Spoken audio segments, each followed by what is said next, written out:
여러분 한 주간 잘 지내셨습니까? 오늘 우리는 이 다윗의 인생을 통해서 우리의 멈춰버린 발걸음을 다시 떼게 하시는 하나님의 은혜를 나누고자 합니다. 저는 영어를 별로 좋아하지 않아서 설교 제목도 영어로 잘 잡는 걸 피하고 싶은데 이 표현이 여러분들에게 좀 더 와닿겠다 싶어서 여러분을 위해서 설교 제목을 이렇게 정했다는 점 잘 기억해 주시면 좋겠습니다. 여러분, 다윗이란 사람 우리는 너무나도 익숙하게 아는 성경의 인물이죠. 소년의 몸으로 물맷돌 하나를 들고 거인 골리앗을 쓰러뜨린 영웅이죠. 이스라엘 역사상 가장 넓은 영토를 정복했던 위대한 군주이기도 하고 시편의 수많은 노래를 지은 탁월한 예술가이자 하나님께서 직접 내 마음에 합한 자다라고 인정해 주셨던 아주 신앙의 거장 같은 사람입니다. 그래서 우리는 다윗의 인생을 생각할 때에 그가 초년 시절에 사울을 통해서 조금 어려움을 겪긴 했지만 그 이후 왕으로 등극한 이후 그의 인생은 생각보다 탄탄대로였고 잘 되는 인생이었다라고 생각하기 쉬운데요. 그런데 여러분, 다윗의 실제 인생을 우리가 성경을 통해 조금만 살펴봐도 그의 삶은 우리가 생각하는 꽃길이 아니라 숨막히는 고난과 그리고 배신, 눈물로 얼룩진 가시밭길이었다라는 겁니다. 먼저 10대 후반에 사무엘에게 기름 부음을 받았을 때 그의 인생은 곧바로 왕궁으로 이어질 줄 알았는데 현실이 어땠을까요?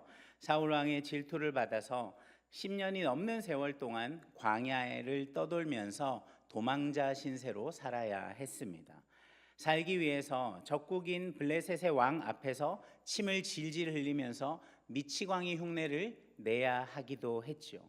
그때의 비참함을 여러분 상상이나 할 수 있겠습니까? 왕이 된 후는 어땠을까요? 우리가 지난 설교 때 한번 나누었던 것처럼 밧세바를 범했던 범죄 이후에 하나님의 징계로 다윗의 집 안에는 칼부림이 끊이지 않았습니다.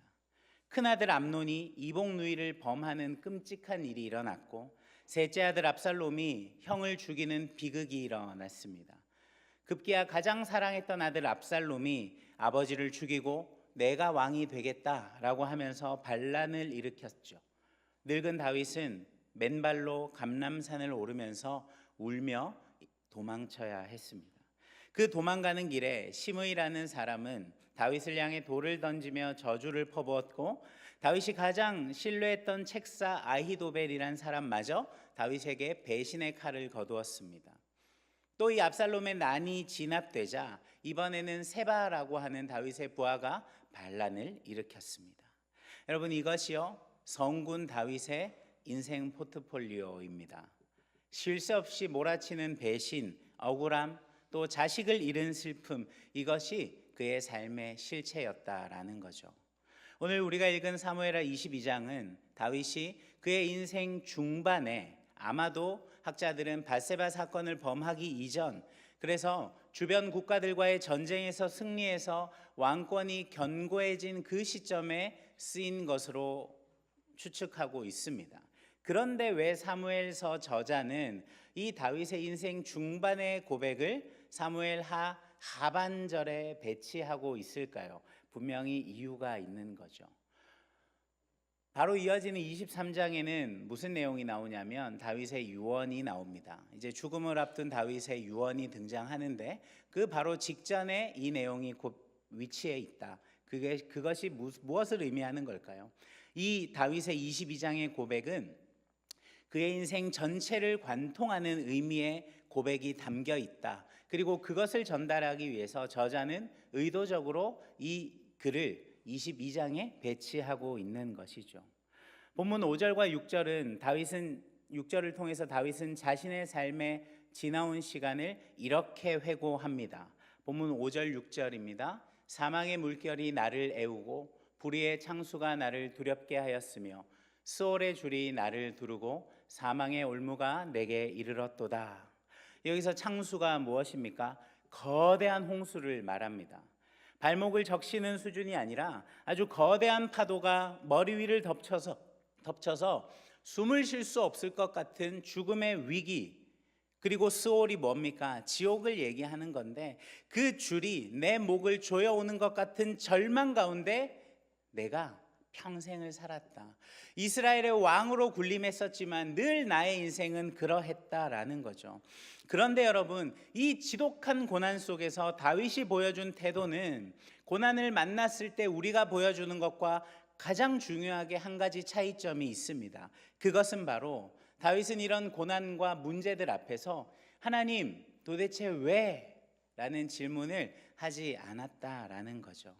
정확히 말하면 그도 하나님을 향한 이런 원망 섞인 탄식의 고백들을 시편 한 두세 곳에서 기록하고 있습니다.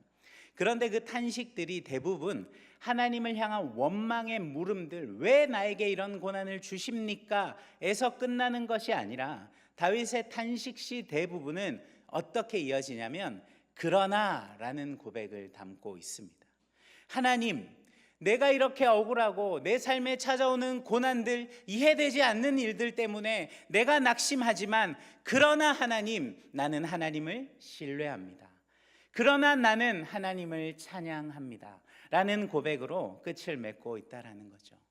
감정을 억누르지 않고 그것을 쏟아내지만 그 마음 가운데 다시금 하나님을 향한 약속을 붙들어 채워 넣는 것입니다. 네, 여러분, 이 다윗의 인생에 찾아오는 시련들 가운데 하나만이라도 우리의 삶을 찾아온다면 여러분 어떻겠습니까? 가족이 나를 죽이고자 칼을 들고 쫓아온다 생각해 보십시오. 나의 자녀가 죽었다. 가장 내가 믿고 사랑했던 사람으로부터 배신당했다. 여러분, 이런 일들 앞에 여러분 어떤 반응을 보이겠습니까? 여러분이 다윗이라면요. 하나님, 제가 기름 부음 받은 왕인데 제 인생이 왜 이 모양입니까? 하나님이 살아계시다면 적어도 저 심의 같은 놈의 입을 막아주셔야 하는 것 아닙니까?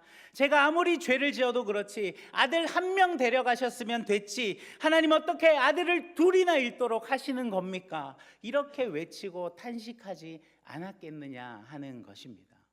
여러분, 우리가 고난을 만날 때, 인생에서 예기치 못한 문제를 만날 때 우리가 가장 먼저 보이는 반응이 무엇입니까? 멈춰서서 상황을 분석하고 억울해하고 하나님을 내 인생 앞에 세워둡니다. 그리고 하나님께 묻죠. 하나님, 이게 맞습니까? 왜 하필 저입니까? 왜요? 하지만 여러분, 다윗은요, 멈춰서서 자신의 신세를 한탄하거나 불평의 이유를 찾는다고 시간을 허비하지 않고 있습니다. 그도 여러분 우리와 같은 성정을 가진 사람이었기에 죄도 짓고 화도 내고 슬퍼하기도 하고 그럴 때 낙심하기도 하는데, 그러나 자신의 연약함으로 인해 하나님께 섭섭한 마음을 품기도 했었지만 그럼에도 그는 묵묵히 때로 눈물을 흘리면서도 자신에게 주어진 사명의 길을 걸어가는 것이죠. 여러분, 그가 그렇게 할 수 있었던 힘은 어디에서 나왔던 것일까요? 그것은 바로 하나님의 섭리를 믿는 믿음에서였던 것입니다. 사랑하는 우리 청년 여러분, 우리 개혁주의 신앙의 가장 위대한 유산 중 하나가 바로 이 하나님의 섭리 교리입니다. 섭리가 무엇입니까?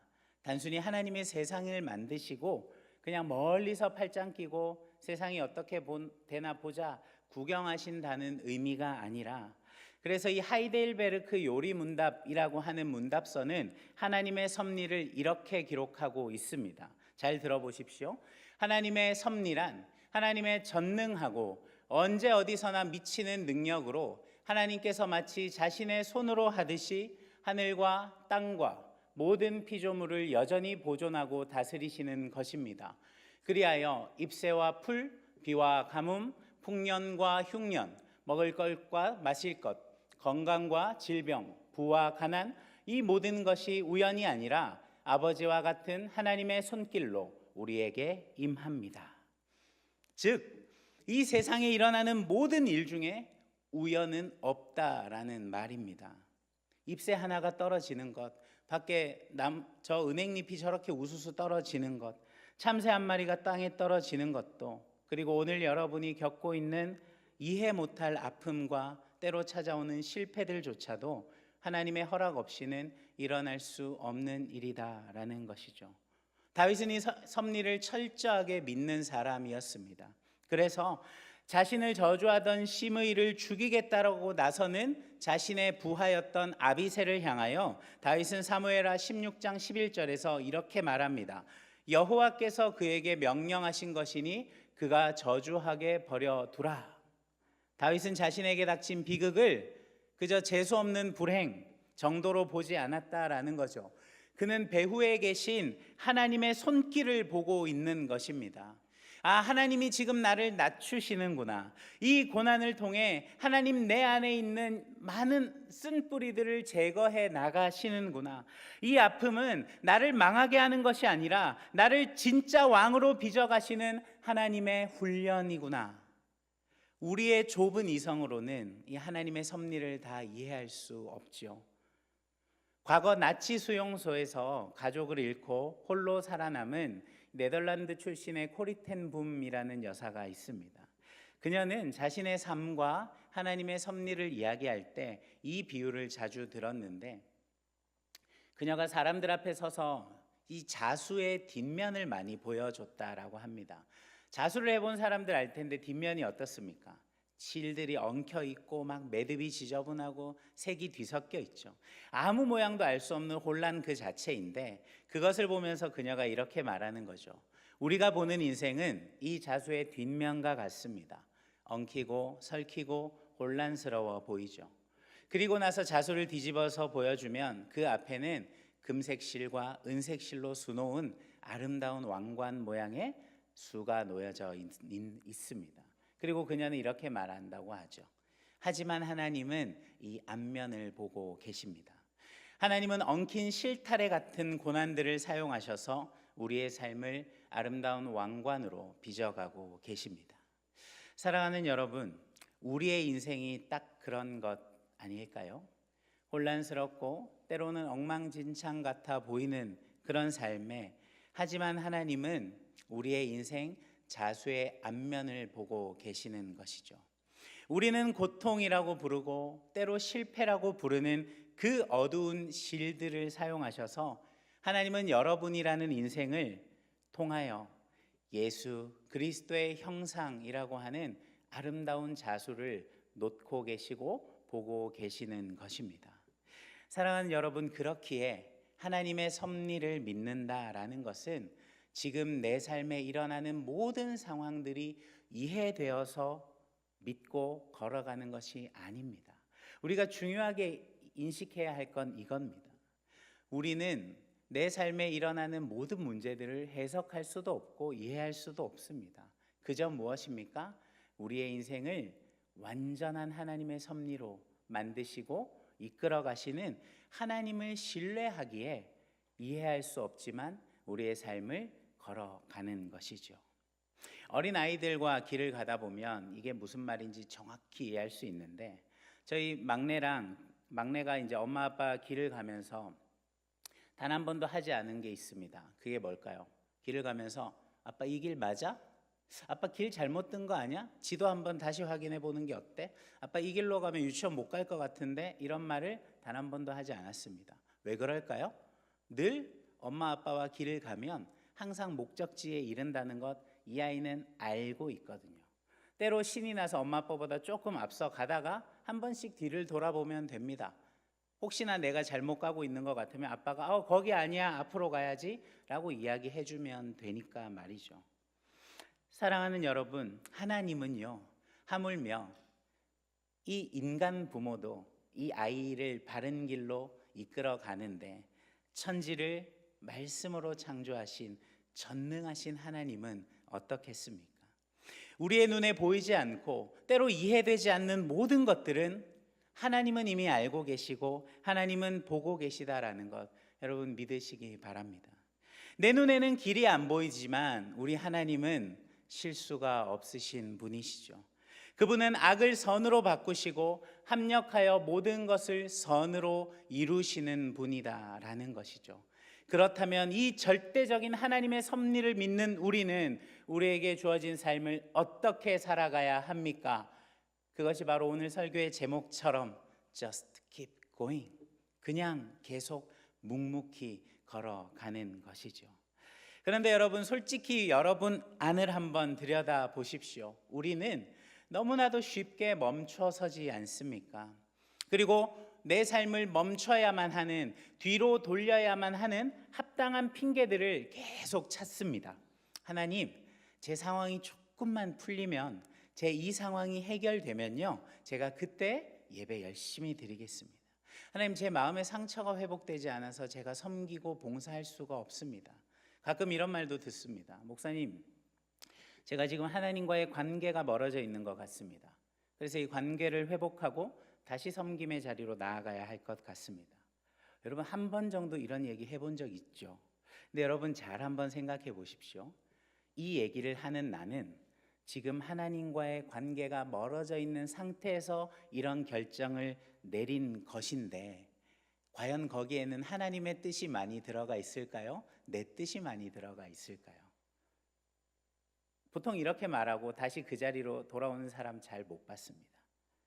사실 제가 의도한 건 아닌데, 이 사무엘하 본문을 가지고 하반기 설교를 차례대로 준비를 하다 보니 하필 오늘 본문이 이 마을별 총회가 있는 주일에 설교를 하게 되었습니다.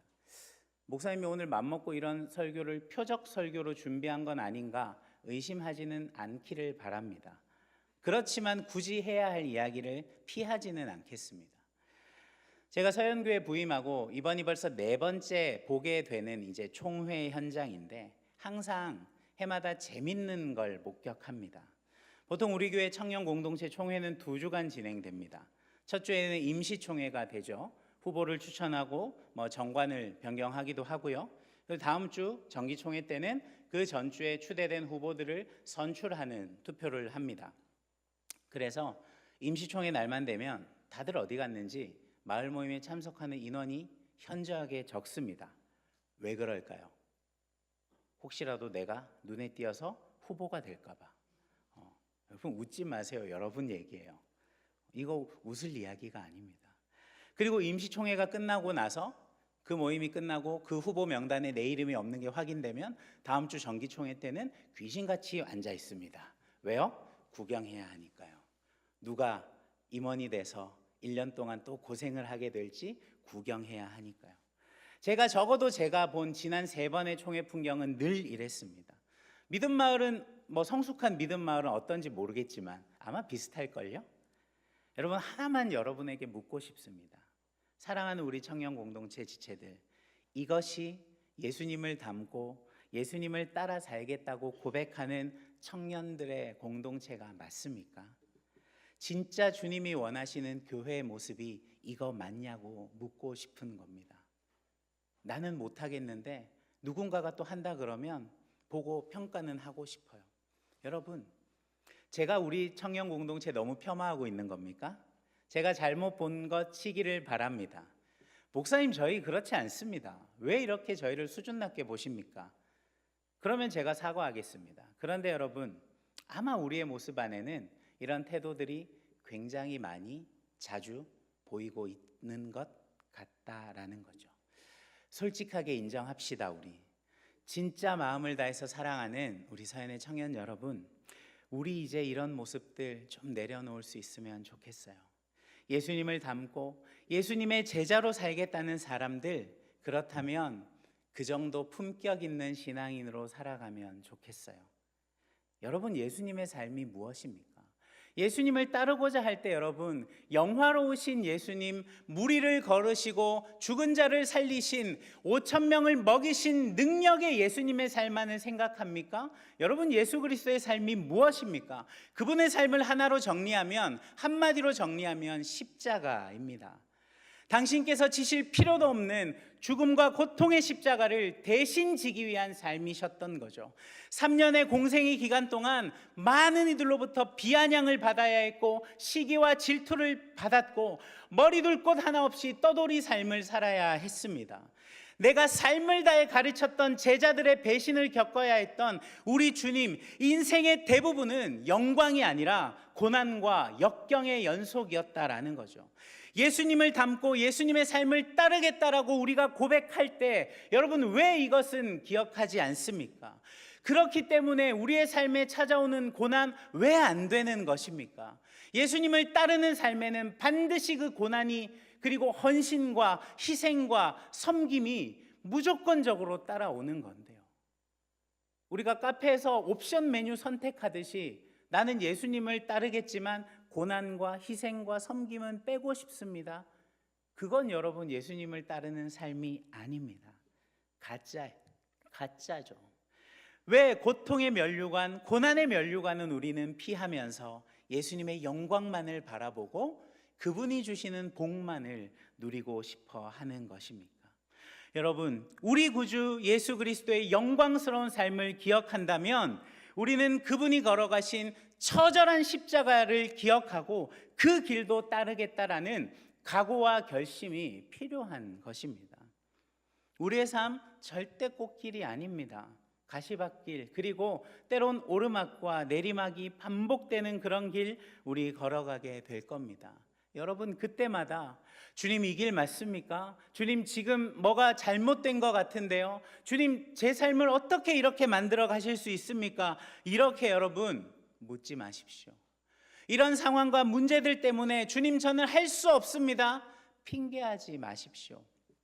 하나님의 섭리를 신뢰하며 그저 묵묵히 걸어가고 내게 주어진 것들에 순종하는 것이, 그것이 아니라 그저 삶에서 못하는 이유, 할 수 없는 핑계들, 포기해야만 하는 합리적인 근거들을 찾아서 그 핑계들 뒤에 숨는 행동은 하지 말자라는 것입니다. 냉정하게 말하면 여러분, 그건요 상황의 문제, 환경의 문제가 아니라 믿음의 문제입니다. 하나님을 온전히 신뢰하지 못하기 때문에 계속해서 계산기를 두드려 보는 것이죠. 저는 얼마 전 유튜브를 통해서 한 사람을 알게 됐습니다. 그 사람을 여러분에게 소개하고 싶어서 잠깐 영상을 준비했는데요. 한 1분 정도 되는 영상인데 한번 좀 틀어주시면 감사하겠습니다. 보는 것처럼 저 청년은 심진석이라는 청년인데 공사 현장에서 비계공으로 일하는 청년입니다. 그는 장애가 있는 아버지와 형, 그리고 몸이 아프신 어머니를 모시고 삽니다. 가정에서 유일한 수입원이 본인이죠. 그런 그는 아마추어 마라토너입니다. 저같이 그냥 취미로 가볍게 뛰는 사람이 아니라 풀코스 마라톤 대회에서 여러 차례 우승을 한 아주 대단한 마라토너입니다. 근데 여러분, 건설 현장에서 일을 하면서 그 마라톤 훈련을 어떻게 하겠습니까? 우리 청년들 중에 이 건설 현장 아르바이트 일용직 해본 사람 알 텐데 너무 힘듭니다. 끝나고 나면 아무것도 하고 싶지 않아요. 저도 대학 시절 해봤는데 도저히 너무 힘들어서 못할 것 같았습니다. 그런데 그는 새벽 출근길 그리고 오후 퇴근길에 달리기를 합니다. 보신 것처럼 작업복에 안전화 신고 뜁니다. 손목에 그 흔한 스마트워치 하나 없이 카시오 전자시계 하나 차고 달립니다. 그리고 주말에 공원을 뛰는 게 다예요. 비싸고 좋은 러닝화도 없고요, 유능한 코치도 없습니다. 훈련에 집중할 수 있는 상황이나 여유도 없어요. 그냥 달리는 거죠. 그런 것들이 없어도 그냥 뛰는 겁니다. 근데 여러분 보십시오. 저 청년의 삶에는 그가 마라토너로서의 삶을 지속하지 못할 이유와 핑계들이 너무 넘쳐나지 않습니까? 뛸 수 없는 문제들이 너무 많아 보이지 않습니까? 이런 가정 환경 속에 어떻게 건설 현장 일을 하는 것도 버거운데 너 어떻게 이걸 해? 나는 못해. 그렇게 말해도 아무도 그를 비난하지 않을 거예요. 그런데 자신이 처한 상황, 환경, 조건들에 대해서 어떤 원망과 어떤 핑계도 없이 그는 그냥 달리더라고요. 저는 저 청년이 신앙이 있는 사람인지 아닌지는 잘 모르겠지만 저 청년의 삶을 보면서 제 자신도 참 많이 돌이켜보면서 반성했습니다. 그리고 재밌는 건 저 청년의 영상을 보면 사람들이 거의 고해성사를 합니다. 댓글에서 자신의 삶을 그렇게 돌이켜보면서 반성합니다. 왜 그럴까요? 부끄러운 거죠. 나는 할 수 없는 이유를 계속 찾고 그저 그런 핑계 뒤에 숨어서 내가 태어난 가정 환경을 탓하고 내가 속해 있는 이 직장을 탓하고 내 주위에 있는 사람들을 탓해서 그런 것들이 문제여서 내가 할 수 없는 것처럼 살아왔는데, 나와는 반대로 그저 자신에게 주어진 현실 그냥 받아들이고 어떤 핑계도 없이 주어진 삶을 성실하게 살아가는 그를 보면서 부끄러워하는 것이죠. 다시 말씀으로 돌아가 볼까요? 여러분, 다윗을 한번 기억해 보십시오. 오늘 본문 2절과 3절에서 그는 하나님을 향해 나의 반석, 나의 요새, 나의 피할 바위라고 고백합니다. 흔들리지 않는 반석이신 하나님께 다윗은 닻을 내리고 있었기 때문에 사망의 물결 가운데서도 그는 떠내려가지 않고 묵묵히 자신의 삶을 길을 걸어갈 수 있었던 것이죠. 청년의 때에 뜻대로 되지 않는 현실이 여러분 많이들 막아설 겁니다. 취업은 마음대로 되지 않고 그 문은 쉽게 열리지 않고 결혼을 하고 싶은데 상대도 쉽게 나타나지 않고 만나는 사람들 다 마음에 안 맞는 것 같고 공동체 안에서도 마찬가지 내 삶에 내가 할 수 없는 많은 문제들, 많은 조건들이 너무나 넘쳐나게 보일 겁니다. 그런데 여러분 기억하십시오. 지금 여러분의 삶을 잠깐 멈추게 하는 그 문제와 이유들은 하나님이 여러분의 삶을 거절하는 것이 아니라 하나님의 섭리 안에서 여러분을 더 단단하게 빚어가시는 시간이다라는 것을 기억하시기 바랍니다. 말씀을 정리하겠습니다. 여러분, 다윗은요, 그 험난한 인생 모든 여정을 마친 후 노년에 시편 23편 1절을 지으며 이렇게 고백하죠. 다 같이 한번 읽어볼까요? 시작. 한 번 더 해볼까요? 시작. 여호와는 나의 목자시니 내게 부족함이 없으리로다.